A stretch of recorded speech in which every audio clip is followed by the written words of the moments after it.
Open the eyes of my heart, Lord. Open the eyes of my heart. I want to see you. I want to see you. Open the eyes of my heart, Lord.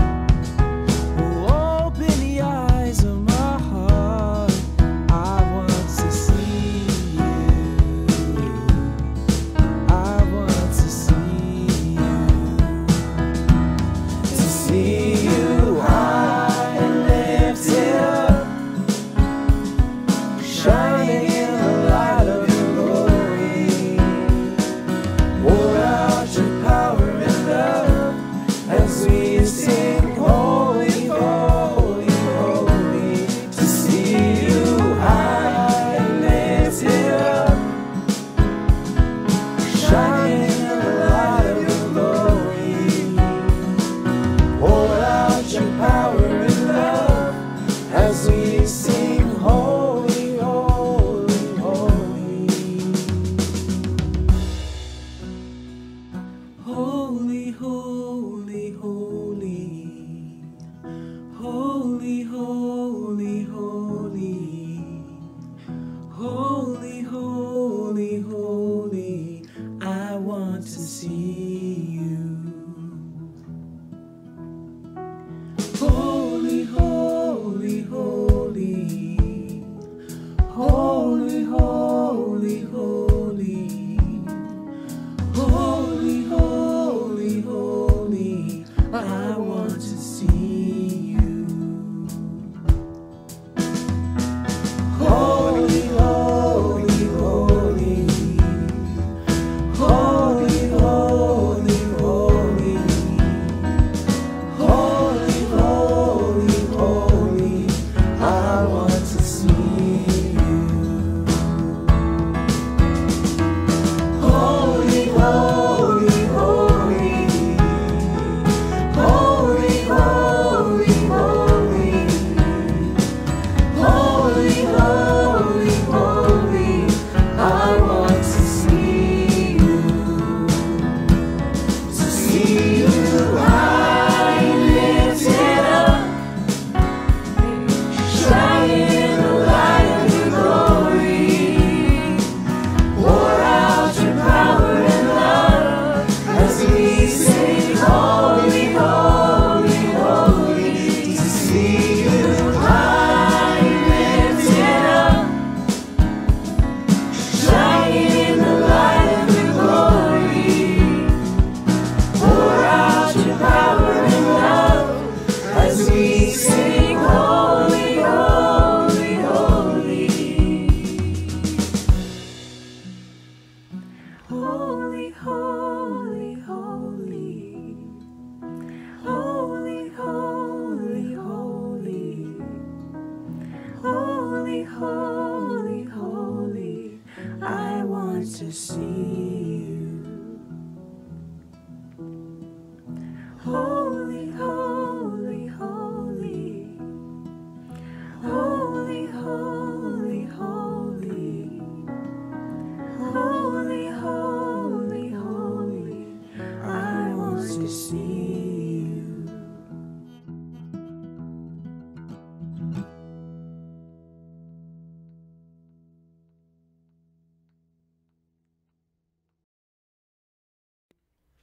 Mama, nee mama, nee mama, nee mama, nee mama, buena vavanza so.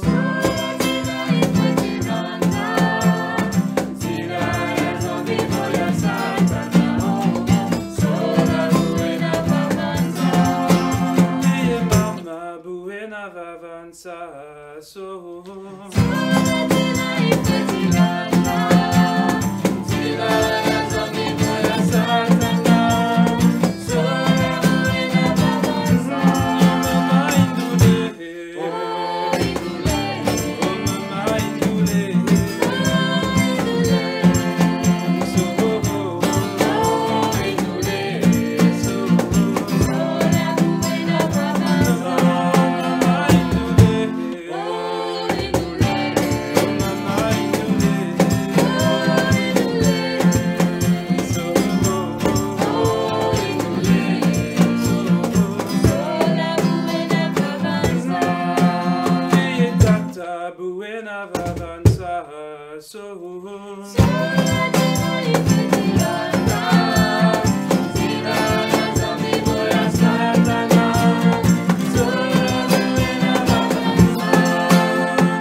OK. Donc, bonjour frères et sœurs de Montréal et de la belle ville de Québec. Comme vous le savez, la semaine dernière, nous avons eu l'opportunité d'avoir le premier service à Montréal avec un effectif de près de 60 personnes. C'était une grande célébration, un moment historique. Nous avions eu la visite de notre frère et de notre sœur de Edmonton, Lisa et Chris Stringer, qui dirigent l'église à Edmonton, qui nous ont fait un partage des plus inspirants. Aujourd'hui, donc ce matin, nous avons encore une opportunité exceptionnelle d'avoir avec nous nul autre que l'évangéliste de la ville d'Écailles et sa femme Junie. C'est des amis très chers à moi et à Dominique. Nous avons travaillé pendant longtemps avec eux pour propager l'Évangile en Haïti et ils sont présentement dans la ville d'Écailles, l'épicentre du dernier séisme.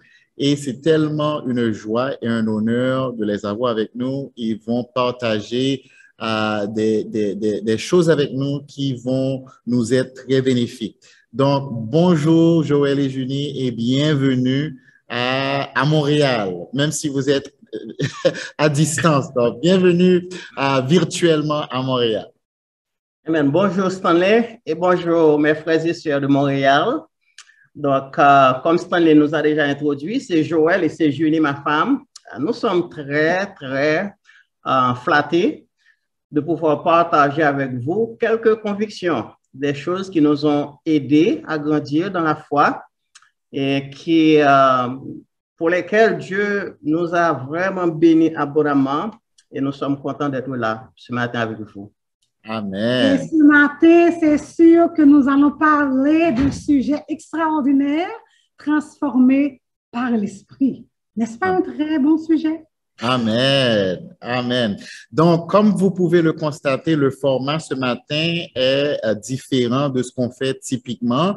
Donc, au lieu d'avoir un message, on vous présente un enseignement sous le format d'un entretien avec Joël et Junie. Joël et Junie ont énormément d'expérience dans le ministère. Ils ont travaillé longuement en Haïti. Ils ont habité les États-Unis. Ils étaient à Boston pendant plusieurs années également. Donc, ce matin, je vais leur poser plusieurs questions et ils vont répondre avec des instructions bibliques.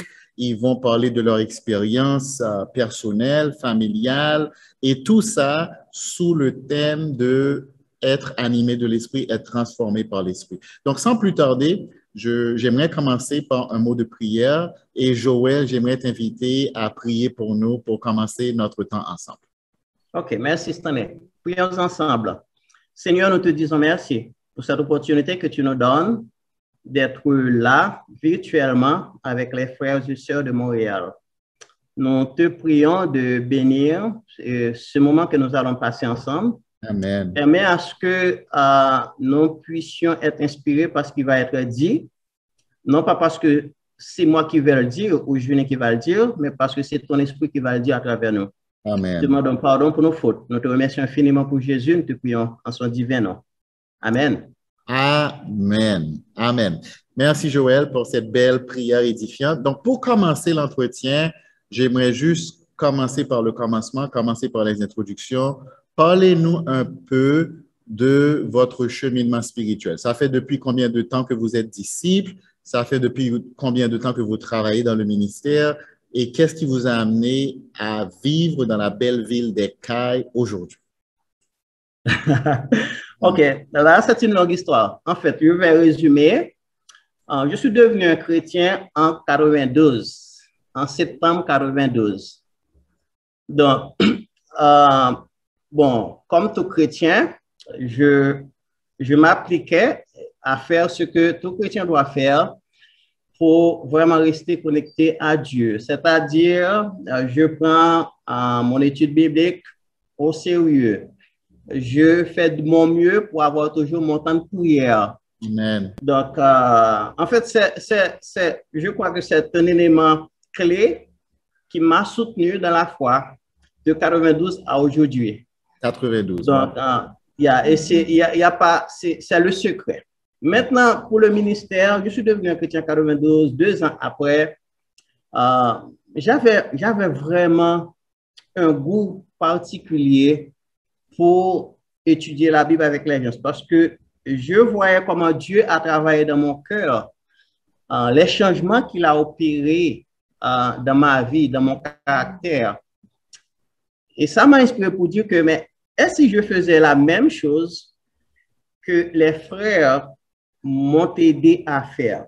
De la même façon que les frères ont investi leur temps,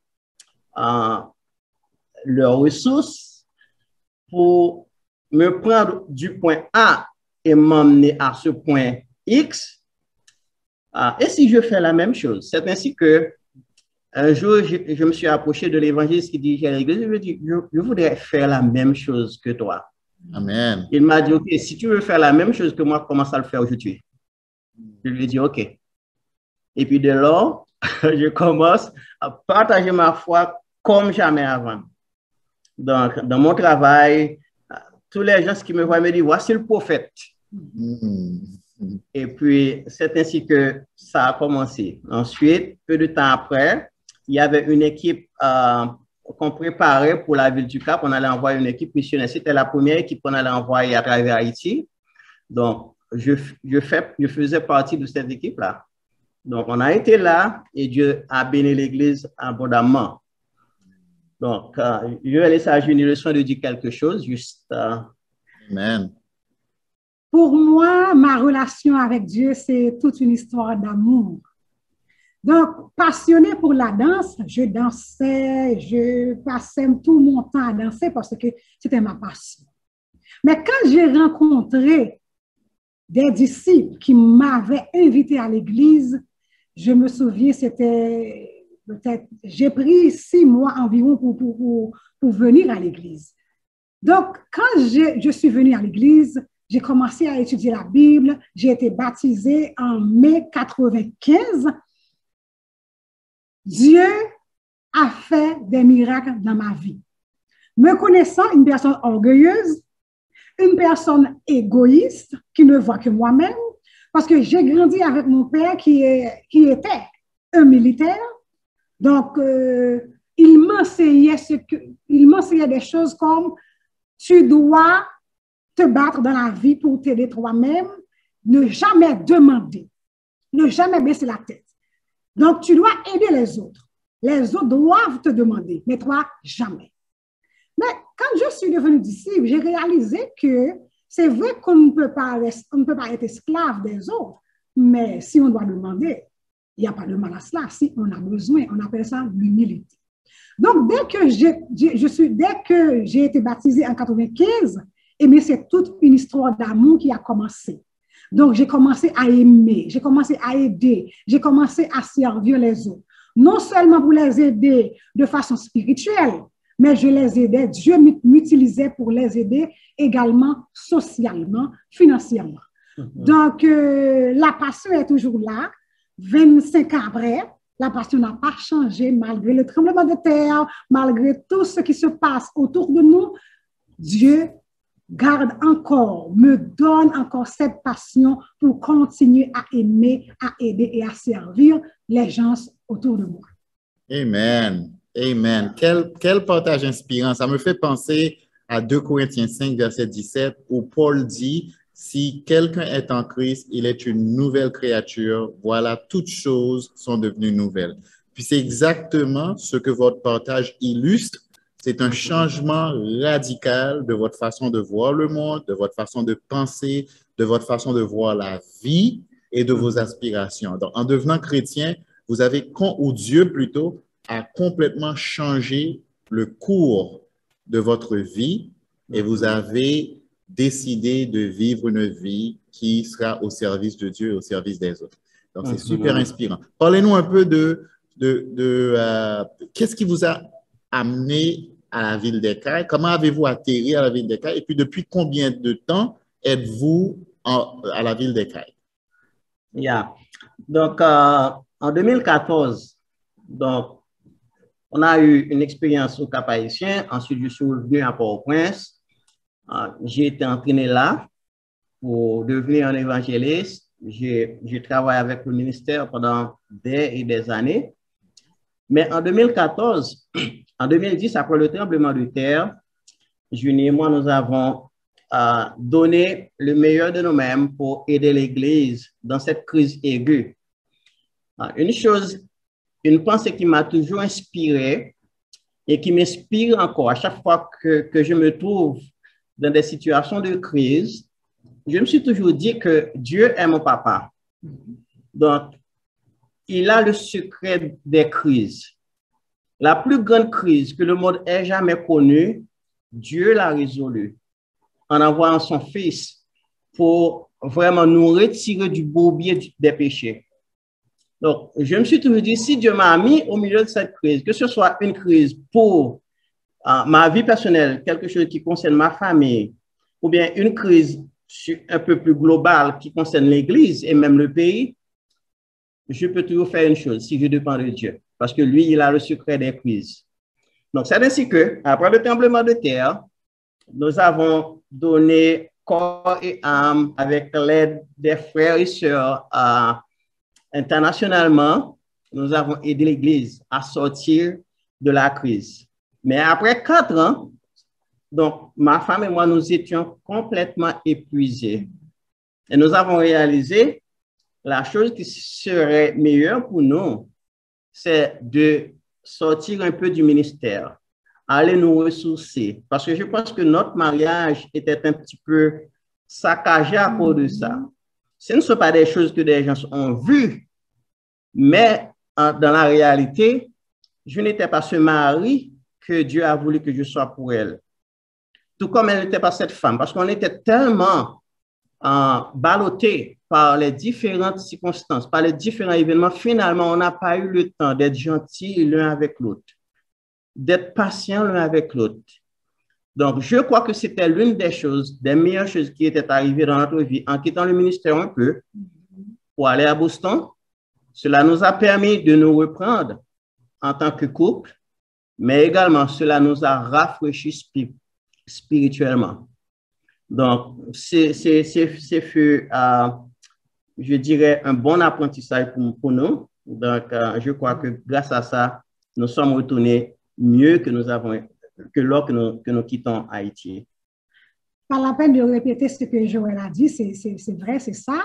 Donc, arrivé à Boston, on a eu le temps de se ressourcer, de se reprendre, de se reconnecter, de recommencer à s'aimer, à se comprendre l'un l'autre. Et puis,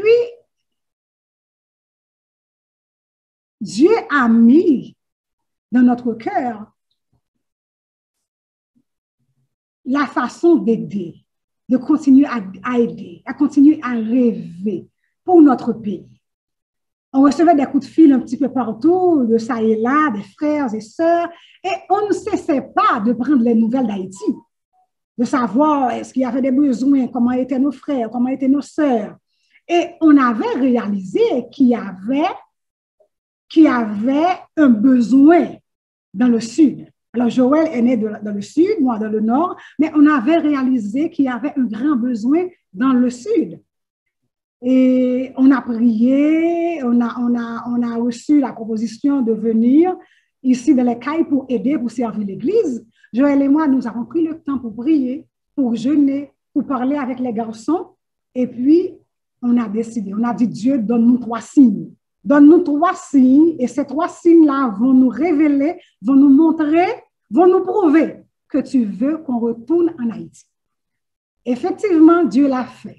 Il nous a donné 3 signes et on a dit, on plie les bagages et puis on saute, on va en Haïti et plus précisément dans le sud. Et c'est comme ça que nous sommes retournés dans notre pays, spécialement dans le sud, pour servir nos frères, nos sœurs, nos amis en Haïti. Yeah. Ce que j'ajouterais, Stanley, c'est que, en fait, on a eu des appels venant d'Haïti. Il y a eu un frère là-bas également qui nous a appelés pour nous proposer de revenir. Mais non seulement les appels venaient, mais nous voulions être sûrs que Dieu est au centre de tout ça.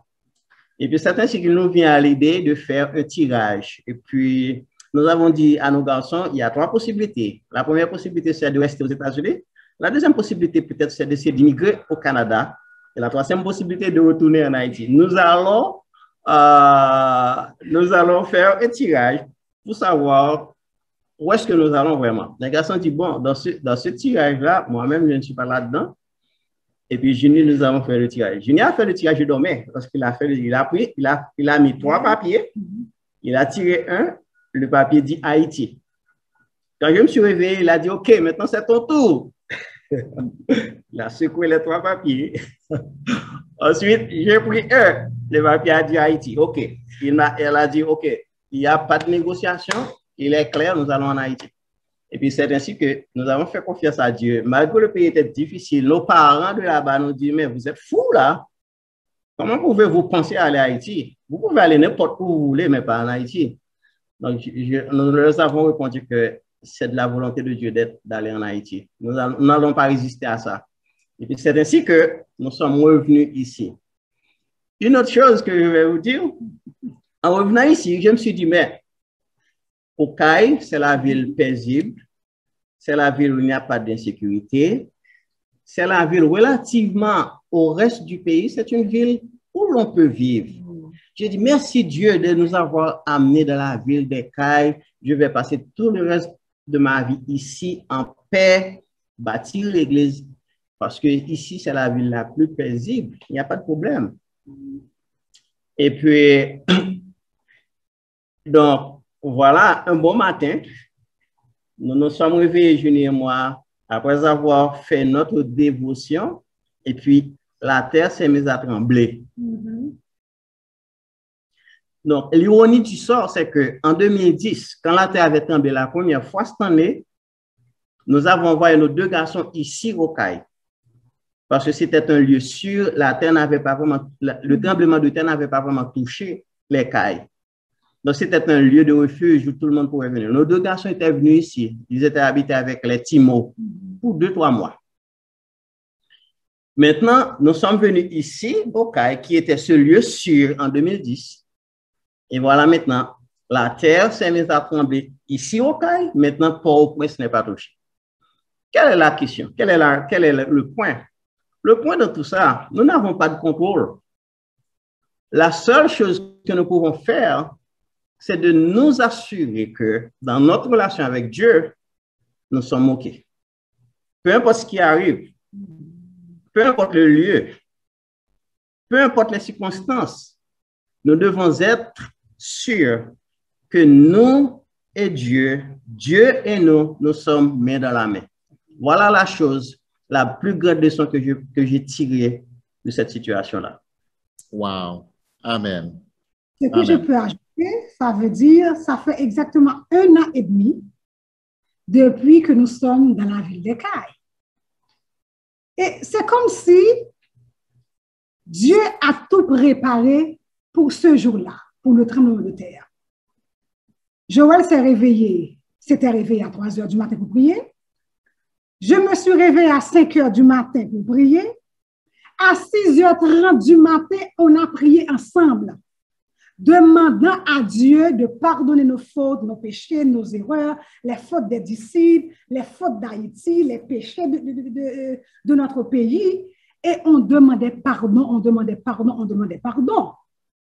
On ne cessait pas de demander pardon à Dieu pendant qu'on priait ensemble. Ce samedi-là, quand la terre a tremblé à 6h30 du matin, on priait. Et ce qu'on répétait, c'était on demandait pardon à Dieu pour nos fautes, pour nos erreurs, pour nos péchés.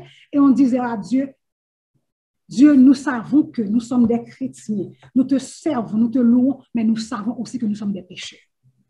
Dieu, pardonne nos fautes, pardonne nos erreurs, pardonne les péchés des disciples et pardonne le péché de notre pays.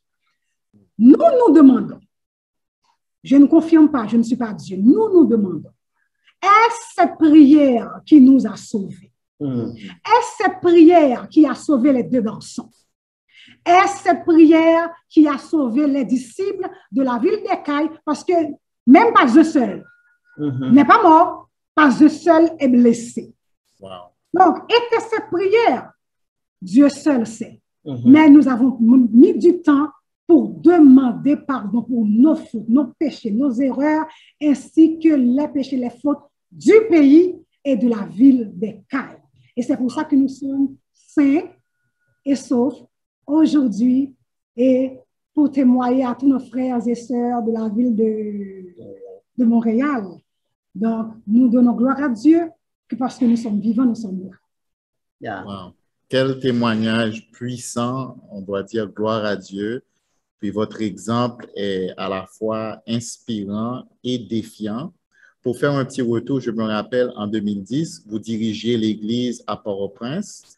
Je me rappelle 4 jours après le tremblement de terre, j'arrivais à Port-au-Prince sur scène pour voir l'énormité des dégâts. Et je me rappelle à quel point c'était encourageant de vous voir. Comment vous vous adonniez cœur et âme pour servir l'Église, pour servir la communauté en périphérie de l'Église. Et je me rappelle, si je ne me trompe, pour les 18 prochains mois, vous avez habité dans une tente sur la propriété de l'Église avec les disciples, sans aucune vie, sans aucune intimité, parce que votre tente était au milieu d'une dizaine, d'une cinquantaine d'autres tentes. Les gens rentraient dans votre tente. Dominique et moi, ça nous arrive d'aller faire du camping. Ici à Montréal, il y a beaucoup de parcs nationaux. Donc, les disciples sont habitués à passer 1, 2, 3 nuits, à la rigueur même 5 nuits sous une tente. Mais s'imaginez que vous avez vécu 18 mois dans une tente, entouré d'une église languissante et puis qui avait besoin de votre soutien, de votre accompagnement. Je comprends pourquoi vous avez été brûlé puis fatigué, que vous êtes parti à Boston. Ensuite, vous revenez en Haïti, vous avez senti l'appel. Il y a tellement de leçons profondes dans ce que vous avez partagé par rapport à comment chercher la volonté de Dieu, comment mettre de côté son confort pour faire la volonté de Dieu, parce qu'en tant que disciple, c'est l'appel que nous avons reçu. Puis comment vous avez pu décider ou identifier la volonté de Dieu à travers cette façon créative de faire un tirage, d'inclure toute la famille. Ce n'est pas une décision que vous avez prise de façon arbitraire et que vous avez imposée à vos enfants. Vous avez appelé les enfants à participer dans ce processus décisionnel. Ils ont vu la main de Dieu, même s'ils étaient probablement appréhensifs, ils n'étaient pas contents du résultat, mais ils ont vu que Dieu vous guidait à aller en Haïti. Ensuite, de vivre encore une fois un séisme, un tremblement de terre, un événement catastrophique. Et comment ça se passe maintenant dans la ville des Cailles? Parce qu'on a vu les nouvelles, on a vu les informations, il y a plusieurs milliers de morts, des dégâts matériels qui s'élèvent à des millions de dollars. Et on connaît aussi Oasis et Pétuel et l'orphelinat pas loin de la ville des Cailles qui a été sévèrement endommagé.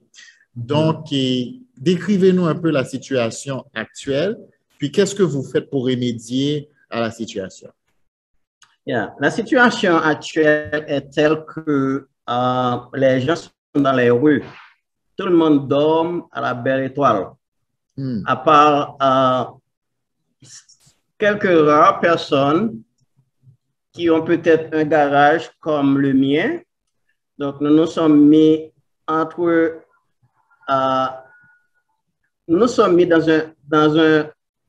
un endroit stratégique au cas où il y a une réplique, on pourra facilement se glisser. OK. Mais le problème qu'il y a, c'est qu'il y a un problème de tente. Il y a un problème de tente. Donc, les gens n'ont pas pu trouver des tentes. Donc, ça fait que c'est un petit peu plus difficile. Maintenant, on a essayé de trouver d'autres alternatives. On a acheté des choses, on les appelle puella, des bâches. Donc, les gens essaient de fabriquer quelque chose qui puisse les mettre à l'abri au cas où il pleut. Mais c'est vraiment difficile. C'est vraiment difficile. Et je crois également, l'autre aspect qui est là-dedans, c'est l'aspect de la peur. Parce que même quand les gens dorment, la majorité des cas ne sont pas habitués vraiment avec le tremblement de terre, comme Julie et moi. Donc, les gens sont sous un traumatisme évident. Évidemment, tout le monde est traumatisé. On a tendance à courir quand il n'y avait même pas une réplique. Et puis, quand on dort, on peut se sentir comme dans une sorte de cauchemar. Donc, il faut vraiment faire un exercice personnel pour pouvoir dire, OK, maintenant, une fois qu'on se met à l'abri, on est peut-être à la belle étoile, il faut juste essayer de dormir, même pour quelques heures. Donc, c'est le genre de choses avec lesquelles on est en train de se battre. Mais les gens n'ont pas, il y avait une rupture d'eau dans la ville. Donc, et grâce aux relations personnelles, on a pu aller à l'usine où l'on fabrique ces petits sachets d'eau. On a pu faire une provision pour l'église, pas seulement pour l'église, mais on distribue aux autres dans la mesure de notre possibilité. Donc, nous sommes en train de gérer la crise tant bien que mal avec l'aide de Dieu et avec l'aide des frères et sœurs qui nous ont supportés. Donc, c'est là que nous en sommes. Donc, c'est pas un problème qui va être résolu du jour au lendemain, d'après ce que nous voyons. Donc, il y a beaucoup de choses à faire. Les maisons qui sont détruites. Il y a beaucoup de maisons qui ne sont pas détruites littéralement, mais qui sont détruites parce qu'on ne peut pas les utiliser désormais. Il faut qu'on les détruise et les reconstruire. Donc ça va prendre beaucoup de ressources que malheureusement, beaucoup d'Haïtiens n'ont pas actuellement pour faire ça. Donc, c'est le genre de choses avec lesquelles nous sommes en train de nous battre. Ouais. Ce que nous avons fait également le jour du tremblement de terre et jusqu'à aujourd'hui, ce que nous avons fait en tant que disciples, nous avons fait le tour du quartier, là où nous habitons et qui n'est pas trop loin de Oasis. Nous avons fait le tour. Et à chaque fois qu'on a été à Oasis, on a pris le temps pour prier avec les enfants, pour prier avec tout le personnel, pour les encourager. On a aussi prié avec les gens parce qu'après le tremblement de terre, ce que les gens ont fait, ils se sont mis par dizaines, par douzaines, par quinzaines, par vingtaines, ils se sont regroupés. Et à chaque fois qu'on arrive, on voit un petit groupe de 10, de 12, de 15 et de 20, on s'arrête pour les encourager, on s'arrête pour prier avec eux, pour les donner espoir, pour leur dire que Dieu est réel, Dieu est vivant, il nous a donné la vie, on ne va pas se décourager, bien que les problèmes sont là, mais avec l'aide de Dieu, on va s'en sortir. Il va nous aider parce qu'il nous a donné la vie, il va nous aider à nous en sortir. Donc, pour parler de Oasis, c'est vraiment catastrophique.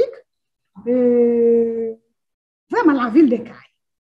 C'est vraiment catastrophique, vraiment, tout le monde est dans la rue. Et même quand tu dors, c'est comme si tu vois, tu sens quelque chose, tu sautes. En tant que chrétiens, nous faisons confiance à Dieu et nous nous disons que Dieu, si tu nous as donné la vie, ce n'est pas une réplique qui va nous tuer maintenant, donne-nous continue à nous fortifier, à nous encourager afin qu'on puisse se reprendre. Ce n'est pas facile, mais on essaie de s'accrocher à Dieu et on continue à lui faire confiance. Une chose que je voudrais ajouter à ça, pour la question de Oasis, définitivement le 3e niveau du bâtiment est complètement effondré. Donc, on utilisait ce niveau-là pour avoir la classe des enfants, la classe des jeunes filles. Donc, ce niveau-là est anéanti. Ensuite, il y a une partie du bâtiment où j'avais moi-même, où j'avais personnellement logé lorsque je suis rentré en Haïti avec ma famille. Il y a une partie de ce bâtiment qui est également endommagée. Donc, notre prière, c'est que Dieu puisse donner les ressources pour les aider à s'en sortir. Je voudrais ajouter une chose à ce que Julien avait dit quant aux prières que nous faisons avec les gens. Donc, étant donné que nous avions l'expérience de 2010, Donc, nous avons pensé que peut-être juste, on ne peut rien faire vraiment avec pour les gens à ce moment-là. Tout le monde est en crise. Maintenant, nous avons une chose que nous pouvons faire, juste les encourager avec quelques mots et puis prier avec eux. Demandez-leur est-ce qu'ils veulent prier. Donc, après ça, nous avons fait ça presque le tour du quartier. Nous avons prié peut-être 5-6 fois avec des gens, avec différents groupes en faisant le tour. Et puis après ça, le feedback qu'on nous donne, il y a des gens qui nous disent, vous ne pouvez pas imaginer ce que vous aviez fait pour nous en priant avec nous. C'est tout ce que j'avais besoin. C'était quelqu'un qui puisse vraiment nous remettre nos idées sur Dieu. Et c'est ce que vous avez fait. Merci. Il y a 2 jeunes filles qui sont venues ici, qui ont parlé avec Junie et qui manifestent le désir d'étudier la Bible juste à cause de ces prières-là. Donc, ce sont des choses, en tant que chrétien, on peut passer tout son temps à vraiment se plaindre sur son sort.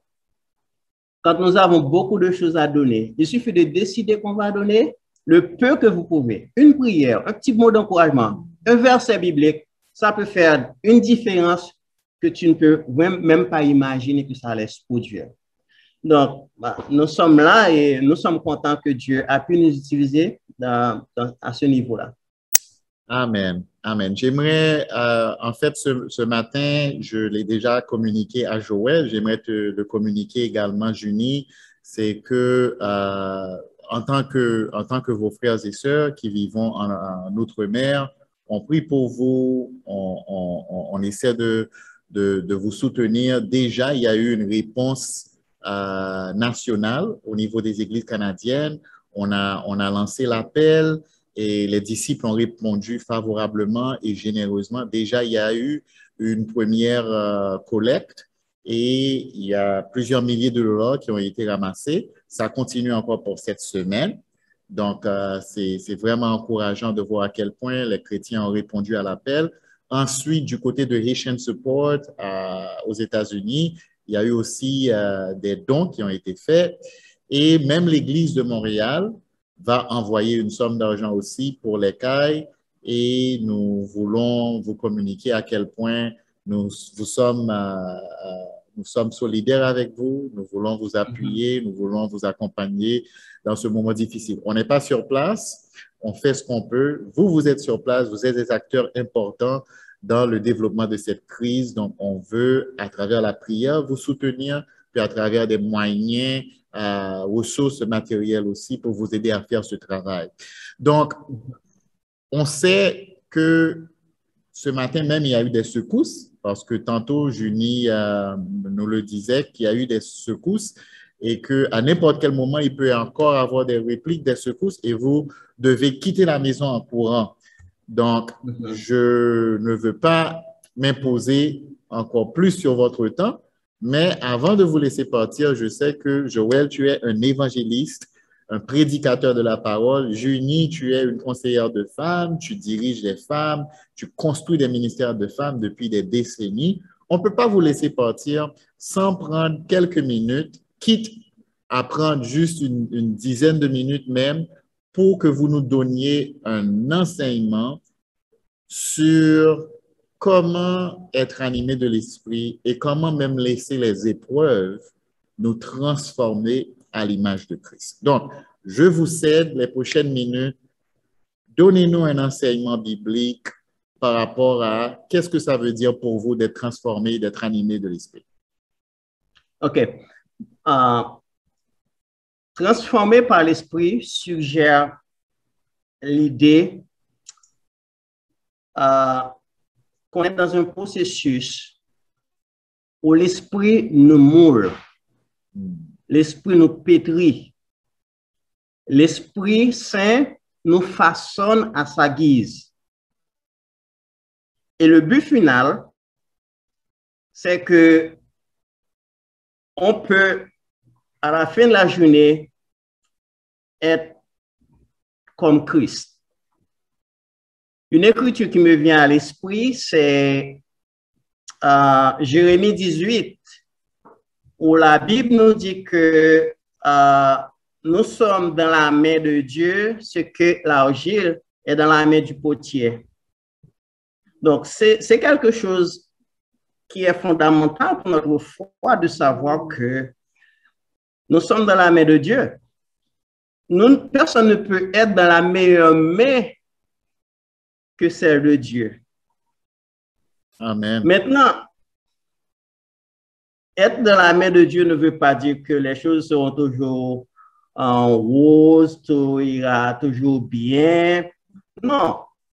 Il y a des moments que vous allez traverser par les vallées, vous allez traverser par des moments difficiles, mais la chose que l'on doit développer comme conviction, que l'on soit dans la vallée, que l'on soit dans d'autres problèmes, que les choses soient bonnes, que les choses soient encourageantes, Dieu est en train de faire un travail dans notre vie, dans notre caractère. Ma prière, c'est que l'on puisse rester fidèle à Dieu jusqu'au bout. Je vais laisser Junie ajouter quelques mots et puis ensuite moi-même, je vais illustrer tout ce que je dis avec juste une petite histoire. Je vais donner deux exemples. Le premier exemple, c'était lors du tremblement de terre en 2010. Je ne suis pas habituée à vivre avec beaucoup de gens. Ma famille est toute petite. En général, nous sommes 4 environ. Après le tremblement de terre à Port-au-Prince, j'ai vécu avec 120 personnes. Donc, une personne qui n'est pas habituée à vivre avec beaucoup de personnes, donc Dieu m'a transformée, a mis de la compassion, a mis de l'amour dans mon cœur pour accepter, pour recueillir, pour servir beaucoup d'autres personnes. Et ça s'est arrivé encore ici au CAI. Donc, il y a une famille qui avait peur pour rester, ne voulait pas rester tout seul. Et il y avait d'autres disciples, d'autres personnes qui ne voulaient pas rester chez eux. Et Dieu a dit, tu sais quoi, Junie, tu vas accueillir ces personnes chez toi. Nous étions 15 dans la maison. Nous étions 15 dans la maison. Pourquoi j'ai accepté ces personnes de venir ici, rester avec nous? C'est parce que Dieu m'a transformé. Parce que Dieu m'a changé. Dieu a dit, tu sais quoi? Ta maison n'est pas tombée. Tout est là. Eh bien, tu vas servir ces personnes. Donc, c'est cette façon-là, je veux continuer le processus pour te changer, pour t'aider à aimer, pour t'aider à servir, pour t'aider à supporter les gens autour de toi, les disciples et même ceux qui ne sont pas disciples. Donc, c'est là. Donc, 15 personnes dans une maison, vous pouvez imaginer, ce n'est pas une mince affaire. Donc, je remercie Dieu du fait qu'il a mis dans mon cœur de la compassion et de l'amour afin de les recevoir et de vivre ensemble. Yeah. En 99, Junie et moi, nous étions au Cap pour diriger l'église du Cap haïtien. Mais cette église, c'est une église qui a une culture d'amusement. C'est une église qui s'amuse toujours. Et puis, on a eu un événement. Alors, à chaque événement, Junie et moi, nous portions toujours volontaires pour offrir un morceau, un duo. Donc, il y avait une chanson qu'on chantait toujours. Amor, au mourir. Cette chanson-là était devenue une chanson très connue. Dès qu'on disait qu'on avait un numéro, les disciples commençaient à dire, ah, ne nous donnez pas Amor, au mourir, non? OK, maintenant, on allait préparer le banquet, notre banquet de fin d'année. Et puis, nous disons, nous en donnons un numéro. Nous disons, OK, cette fois-ci, pas de chanson. Nous ne voulons pas de chanson, nous voulons une danse. Ma femme qui aime danser dit, OK, mais oui, une danse. Mais j'étais vraiment mal à l'aise avec ce choix parce que je sais moi-même que je ne sais pas danser. Et puis, j'étais un petit peu réticent. Et puis, les disciples, voyant ma réticence, disaient Joël, Joël, Joël. Et puis, je me suis dit, waouh, je suis un évangéliste.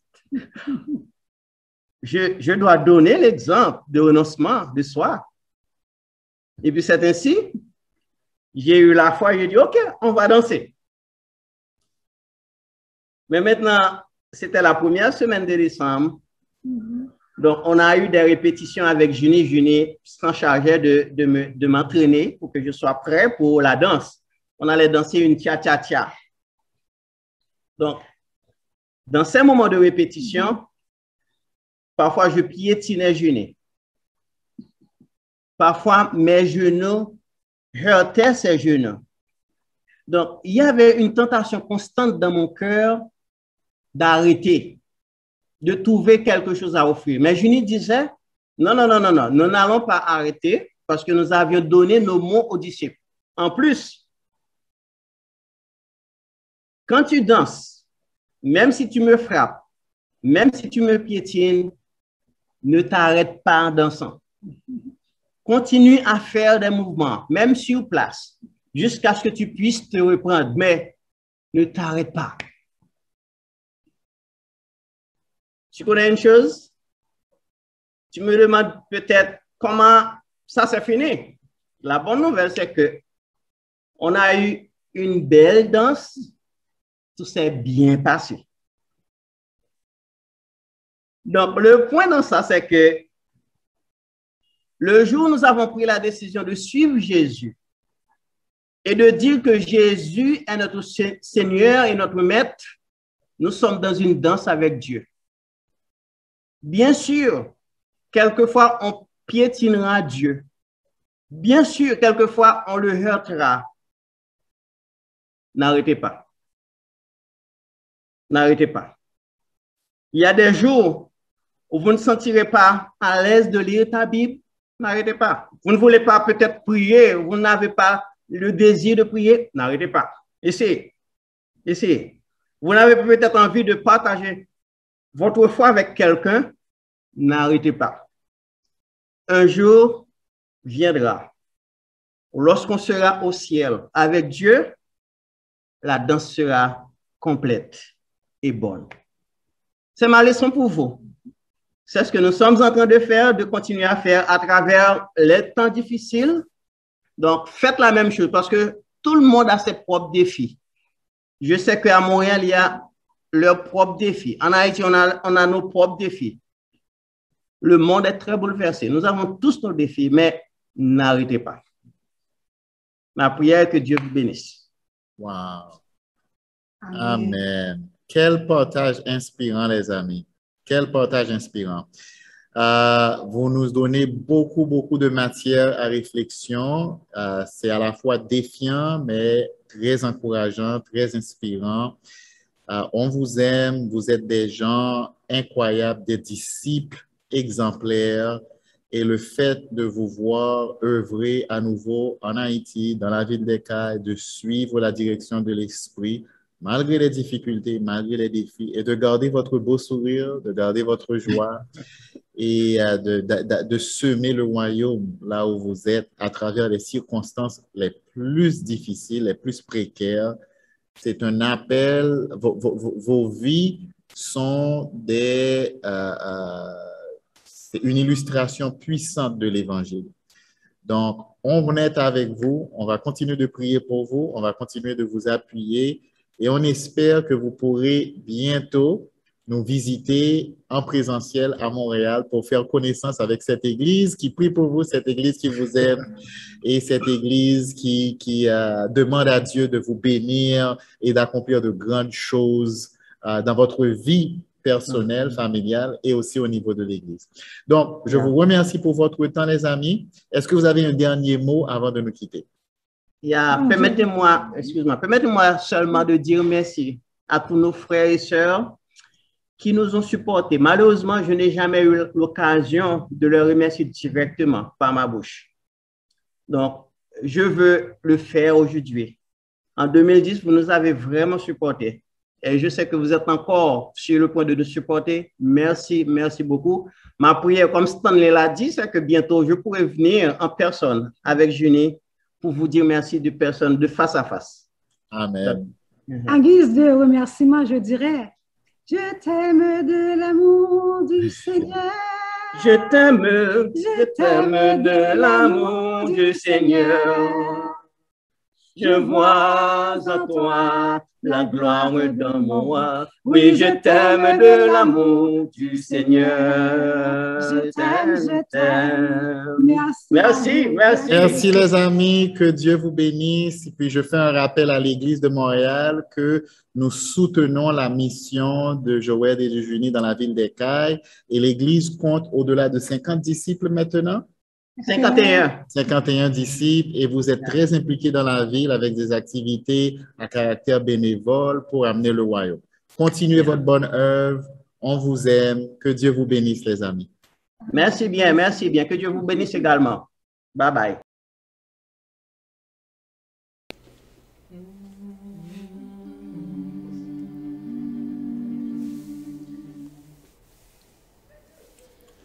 Je prie au Seigneur, augmente mon amour comme toi, Jésus. Je veux donner la paix. Mon âme désire parler avec grâce.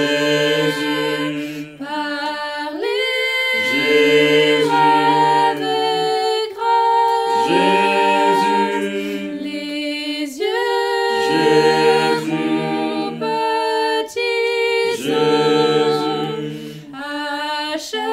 chaque guérison.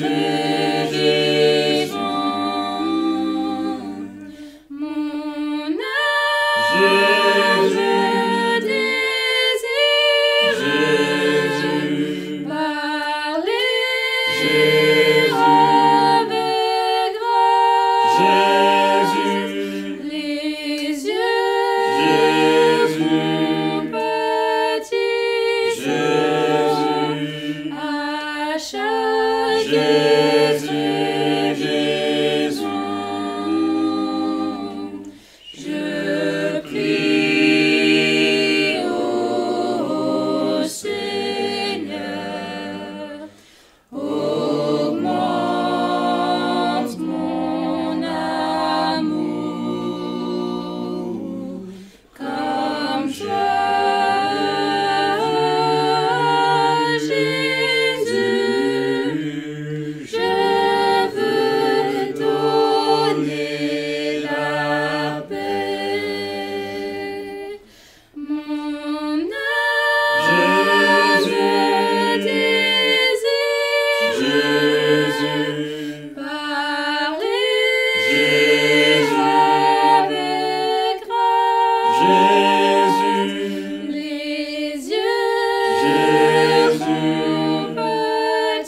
Les yeux mon petit à chaque guérison. Je prie au Seigneur, augmente mon amour comme toi, Jésus. Je veux donner la paix.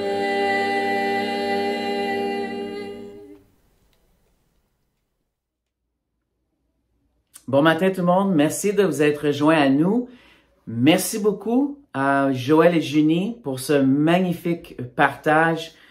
Je m'appelle Danny Brisebois, je suis un Québécois en exil en Ontario, mais toujours près de cœur avec les frères et sœurs à Montréal, à Québec, un peu partout dans la francophonie. Donc, merci de vous être rejoints à nous ce matin. J'espère que vous avez apprécié. Moi, j'aime beaucoup Joël et Junie. J'ai eu la chance de les connaître quand même il y a quelques années. Ce sont les dirigeants qui m'ont invité en Haïti pour la toute première fois.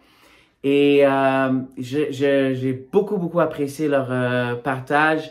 D'abord, avant tout, ce sont des personnes fantastiques et c'est un privilège de les avoir maintenant comme les dirigeants de notre communauté chrétienne au CAI en Haïti. Ils ont évidemment beaucoup de sagesse, beaucoup d'expérience et on le voit sur le plan personnel. Joël est un homme doux, très sage, avec une grande générosité, un amour pour tout le monde.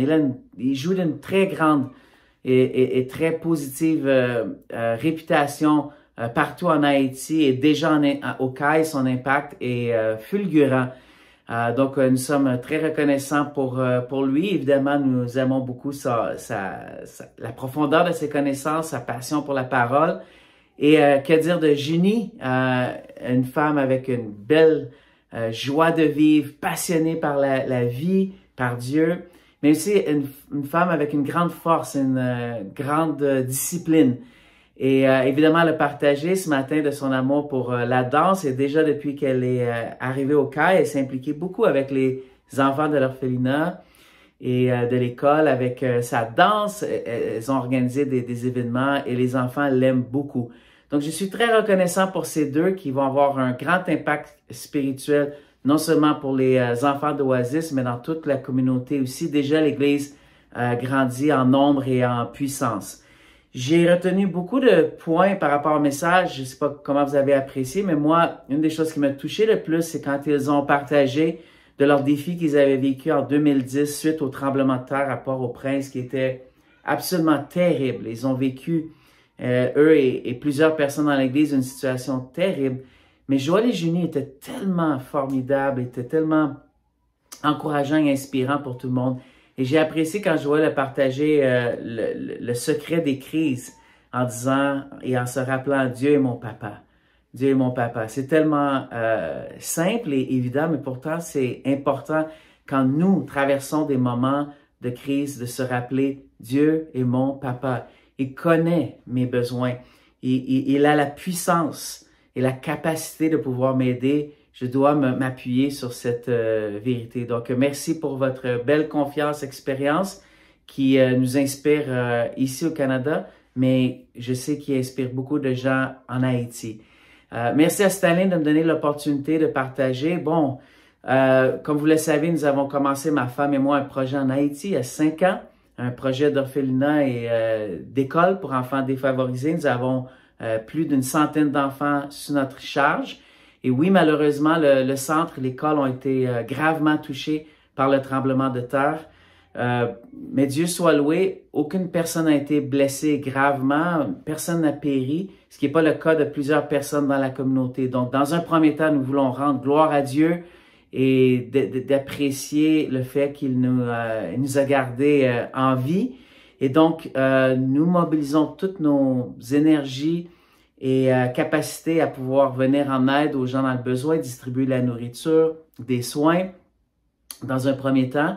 Et aussi en même temps, à Oasis, nous faisons tout pour réparer l'essentiel, la fosse septique, le puits, une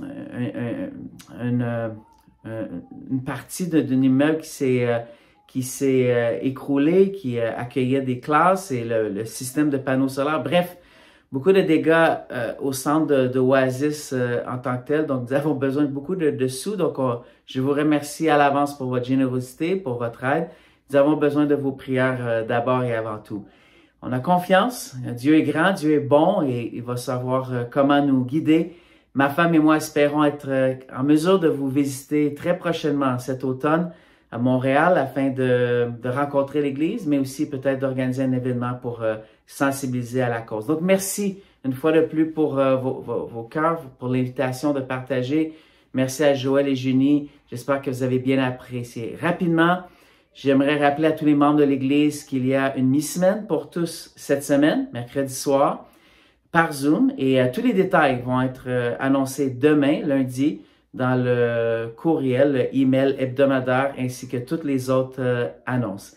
Donc, merci de vous être joints à nous ce matin. Passez une excellente semaine et prions brièvement. Père Céleste, Papa, merci pour ce partage puissant que nous avons entendu ce matin de Joël et Junie. Merci pour cette technologie qui nous permet, comme s'ils étaient dans nos salons, dans nos maisons, la présence, l'honneur de la présence de Joël et Ginny. Papa, nous te remercions à l'avance pour leur visite prochainement ici au Canada, non seulement au Québec, mais partout au Canada. Père, merci de leur leadership, de leur exemple, de leur foi, de leur expérience. Nous prions que tu les guides ainsi que toute l'équipe de Oasis et les enfants dans ce moment qui est pénible, mais une autre opportunité pour toi de briller et de montrer ta gloire à ce monde qui a besoin tant d'espoir. Papa, merci à l'avance des fruits que nous allons porter suite à ce message. Nous prions de poursuivre notre recherche sur l'esprit et merci comment tu as utilisé Joël et Junie ce matin. Nous t'en remercions infiniment. Nous prions tout ceci au nom de ton Fils Jésus. Amen. Merci. Bonne semaine.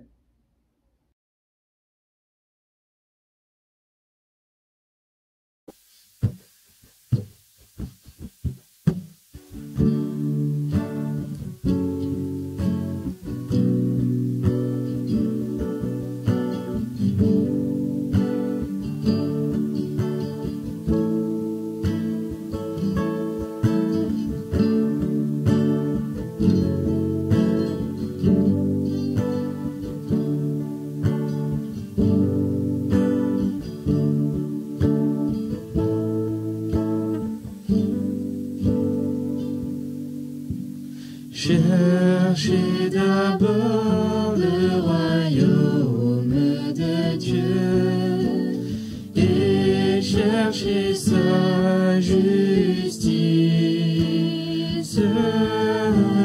et toutes ces choses vous seront